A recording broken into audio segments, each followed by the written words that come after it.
Hi, how would you divide the last 6,000 years of human history between the first civilization and the present?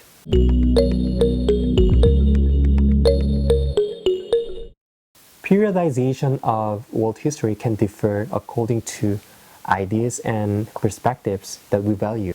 Yuval Harari suggests the four important revolutions in his book Sapiens. Professor Jeffrey Sachs explains history with different phases of globalization. I'm going to be more specific about these insightful ideas in other videos. In this video, I would like to divide timeline of history into 7 periods based on 2 notions on international history. First, advanced civilizations and empires have shaped world order by exerting influences over the rest of the world. Second, globalization accelerates this tendency.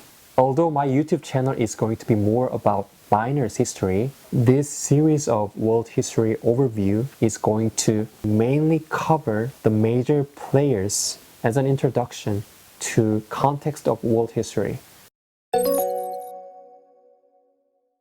The first period of history was a gradual development of complex societies, from a village to a city, to a state, to a kingdom. This is also a long-term transition from Neolithic life to the Bronze Age culture.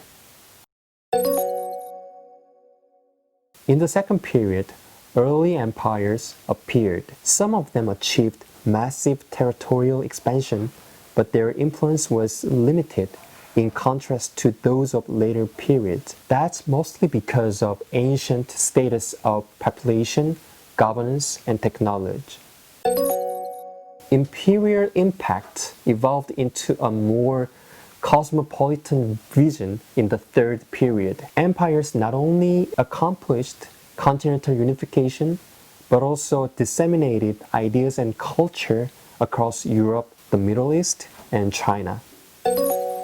The fourth period, the post-classical era or the Middle Age, can be characterized by the rise of non-European global powers, such as the Mongolian conquest of Eurasia, the rise of the Islamic Empire, and the achievement of Chinese dynasties in culture and science. From the beginning of the modern age to the present, I can say the Europeans have taken initiatives in global power games.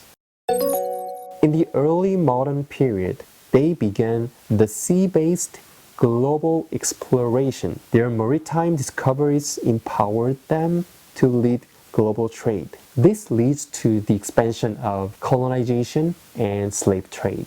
The 19th century, the sixth period, was the age of colonial empires. Britain initiated the Industrial Revolution and became the biggest empire in history. Their struggle to maximize production and to secure the global market kept changing the political map of the world.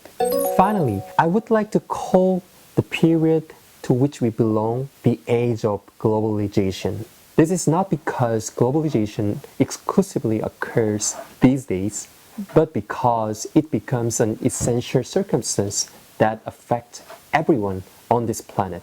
There seem to be no more wars to expand territories or to unify regions, unlike those wars in old days. Instead, silent wars are getting acute in the fields of global finance and trade.